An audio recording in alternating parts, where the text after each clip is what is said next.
Hi there, Booktube. It's Roz, and it's the end of March, and so it's time to talk about all the things I read in February and what was delightful or interesting and different or exciting, or what was disappointing. I've got some building going on in my house, so I'm in a different corner from usual, but I think it's kind of okay. Bit of a dull background, sorry about that. Sometime soon, I am going to get sorted so that I can record videos like a proper booktuber, with books behind me and get the lighting right. It will happen one day, but in the meantime, let's just talk books. So I finished 10 books in February, but here's the odd thing. I can only talk to you about 6 of them. Why is that? Because 4 of them were for the Booktube Prize. Now, you probably know about the Booktube Prize, but if by any chance you don't, I will put some links in the description below so you can find out more, because it's something that if you're watching this, if you comment on videos or you're on any kind of bookish social media, you too could be a Booktube Prize judge. So the agreement is that the things you read for in a round of the judging, you don't talk about until that round's complete. And I'm judging one of the fiction groups of the first round, the octafinals. So for that, I read Big Swiss by Jen Beagin, The Bee Sting by Paul Murray, this one, Loved and Missed by Susie Boyd, a book that I nearly missed if it hadn't come up in the Booktube Prize, and this one, Faster Wilds by Lauren Groff. Now, I have some quite strong opinions about these books, I have to say, but I have to keep stum for now, say nothing. But I will make a video that will pop up just after the results of that round are announced, and you can hear my strong opinions then. So, what about the other 6? Well, my month started on a real reading high, because I read 15 Wild Decembers by Karen Powell. Funnily enough, that just lost out to The Bee Sting in the Nero Prize Fiction Award. Yeah. So, why did I love 15 Wild Decembers so much? I explain in a standalone video that I made earlier in the month, but I will recap briefly here for you for the purposes of completeness. So it's a lovely book. It's a retelling or reimagining, I suppose, of the lives of the Bronte sisters. So it's like a fictionalized biography, but it's a novel. It's a novel. It's just definitely fiction, but not fan fiction. It's a proper book. If all books are proper books, you know what I mean. Mostly from the perspective of Emily, but really kind of, I suppose, trying to think about the Bronte sisters' creative development and how their relationships as a family and their childhood and their experiences and the Yorkshire environment that they lived in, how that all kind of contributed to them ending up writing the wonderful novels that they did. If you love the Brontes, definitely a book for you. Even if you did, you could read it if you didn't, but I think that's the audience that's going to enjoy it as much as I did. The other thing that I would say is that I think Powell really, really manages to get that thing that Emily Bronte does of somehow conjuring up the harsh but beautiful landscape and countryside of Yorkshire, and that was something I really enjoyed. So that's historical fiction. So is the next book I'm going to talk about, which also got a standalone video for reasons I will explain, which was Glorious Exploits by Ferdia Lennon, which creates a kind of a convincing setting and story, a convincing version, I suppose, of Syracuse in Sicily in 412 BC, but with a really fresh, vigorous Irish voice. A kind of the 2 main characters. Really, you feel like they're talking with a sort of like an Irish dialect. Clever way of making something ancient very contemporary. It's set, as I say, in I think 412 BC, so just after the Athenians had been defeated in the siege of Syracuse. And there's lots of Athenian prisoners being kept in quarries in Syracuse, and a couple of kind of slight ne'er-do-well unemployed Syracusan potters visit the prisoners and conceive of this idea of getting them to perform a play by the Athenian playwright Euripides, because they're worried that, now Athens has been defeated, maybe Euripides won't get to write many more plays, or his plays may not get performed anymore. What a pretext for a story based, as I say, on actual true life. And it's a very funny book at times, but also dark, because it's exploring the quite realistically the aftermath of war, the trauma, and but it also has a hopeful quality, because it kind of celebrates the power of drama, of storytelling. Yeah. And I saw Steve read it, my husband, and he was having such a glorious time reading this book. I thought, I've got to read it too, and then we've got to make a video talking about that together.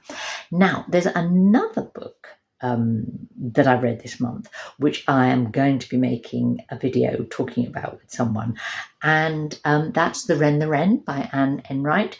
Now, Tilly of Tilly's Shelf, that's my daughter, and I've got a bit of a thing going this year of trying to read a fairly recent, contemporary novel each month.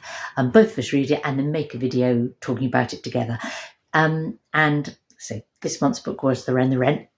Enright is a truly beautiful prose stylist. She writes a lovely sentence, and she's one of the great sort of writers of family relationships, I suppose, Irish.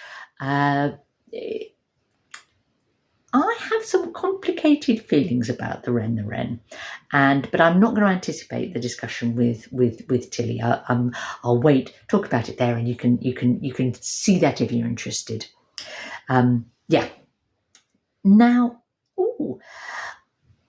interestingly, The Wren, I think, was one of the three shortlisted books, or is one of the three shortlisted books, for the fiction section of the Writers' Prize.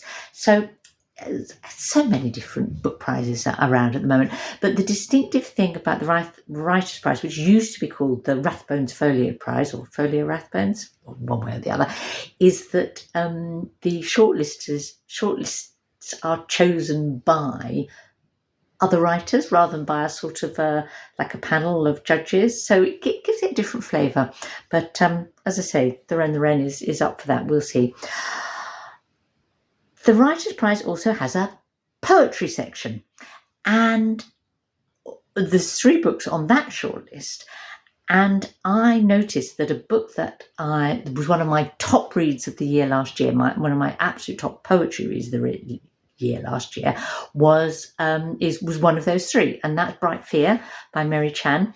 And knowing that, I thought, I'm going to get hold of the other 2 poetry collections on that shortlist, and complete the set, read all 3. So here are the other 2, which I'm going to say just a little bit about. So basically, I've ended up having a real poetry feast reading these 3 collections. And I've talked about Bright Fear before, but they're three collections that have a kind of a linked theme, coincidentally, around sort of belonging and otherness and migration, but enormously different, all wonderful, wonderful quality poetry, but very different sort of style and flavour, I suppose. So this one, Self-Portrait as Othello by Jason Allen-Paisant. Now, Allen-Paisant is from Jamaica, and he now lives in the UK in Leeds, I think, and he brings together in this book, his identity as a Jamaican man, his sort of upbringing in Jamaica, with his experience as a young man of travelling and living in Europe, particularly in London and Paris and Venice, and then connects that to the fictional experience of Othello in as a black man living in sort of 16th or 17th century Europe, and makes kind of, as I say, makes connections between the two. The poetry is quite lyrical. It's wonderful. But what is really, I suppose, makes the book particularly rich experience to read is that he's really looking at what it is to be a black man in Europe at those two different times. Something about kind of the black body, how it's sort of people's reactions to black men who might be talented and successful, but also feared, maybe kind of found attractive, but also, despised or seen as not fitting in. It's I'm not sure I'm doing it justice, but I think you get the picture. It's a really, really interesting set of collection of poems that's also, as I say, stylistically really interesting, which was very much true of Bright Fear by Chan. The third of the three on the short collections on the short list, this one, Home Child by Liz Berry, who's a British writer, is in many ways the most accessible of the three, I would say. It's but that don't let that make you underestimate it as a poetry collection. It's in many ways, I'd say this was my favourite. How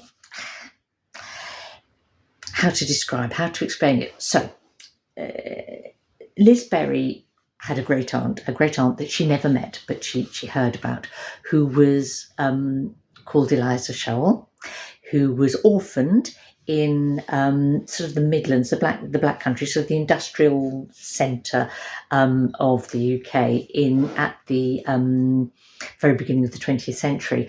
And like many other children in the 19th and 20th century who sort of went into children's homes, she was then taken, uprooted, selected to be sent to Canada. They also got sent to Australia as forced migrants, basically. And these children were then sort of placed with families as servants or farm labourers, kind of like semi-slaves, really, indentured labourers, and often very badly treated. It was a scandal that only kind of came to the end in the 1960s and has only recently been kind of really exposed and apologised for, and some of these home children are still alive. Not her great aunt, who died in, I think, the 1970s. So what she does is she takes that true story, but she doesn't know that much about her life, and it creates a fictional version of that in poetry. And she writes a sequence of beautiful, vivid, moving, sometimes apparently simple, but actually really very deep and very beautiful poems that kind of tell the story, an imagined version of Eliza's life that sort of kicks off from the known facts, but thinks what it would have been like to be Eliza. It's a book. I would love to press this book into the hands of other readers, particularly people who think they wouldn't want to read a whole collection of poetry, because this kind of reads like, you've got a plot and a character to carry you through the whole collection, and it's only thin and wonderful, I have to say. So that was my my poetry excitement of the month. What else? I'm going to end. My sixth book is a backlist book, and it's a book that I read as a buddy read with two other booktubers, Priscilla, the evening reader, and Sarah of Roadworthy.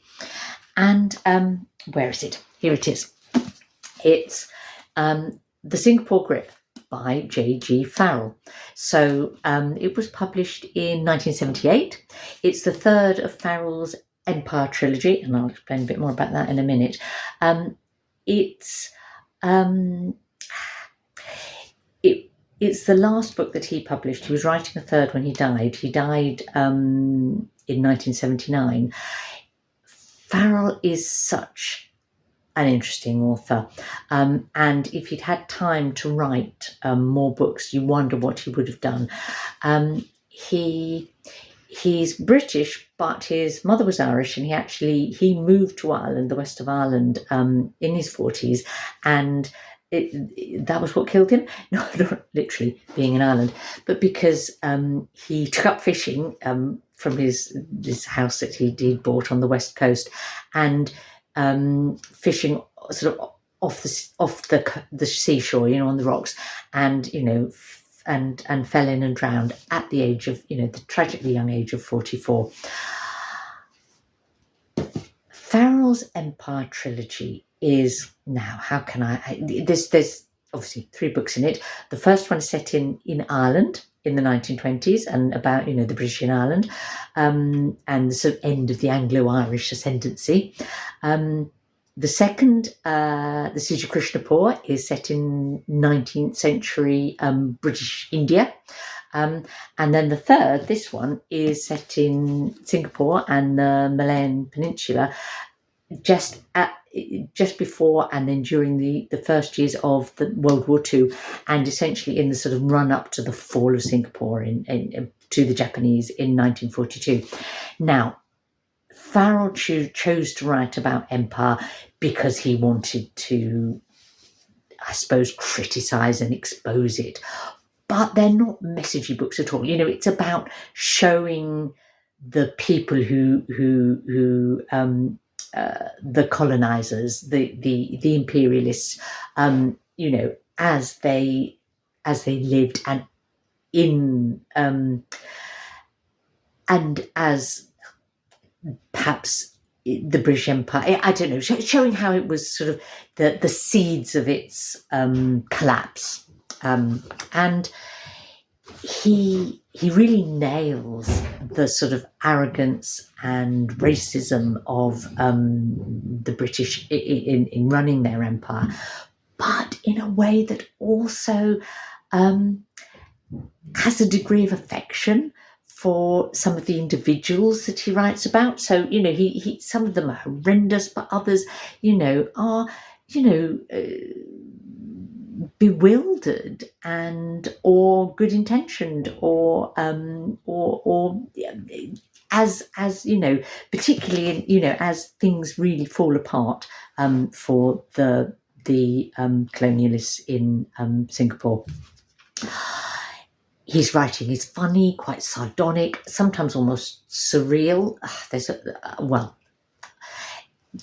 sort of almost exaggerated, I suppose, like satire, but at other times quite, much more realistic. And the ending of this book, it has some really sort of moving parts about, the war in the fall of Singapore.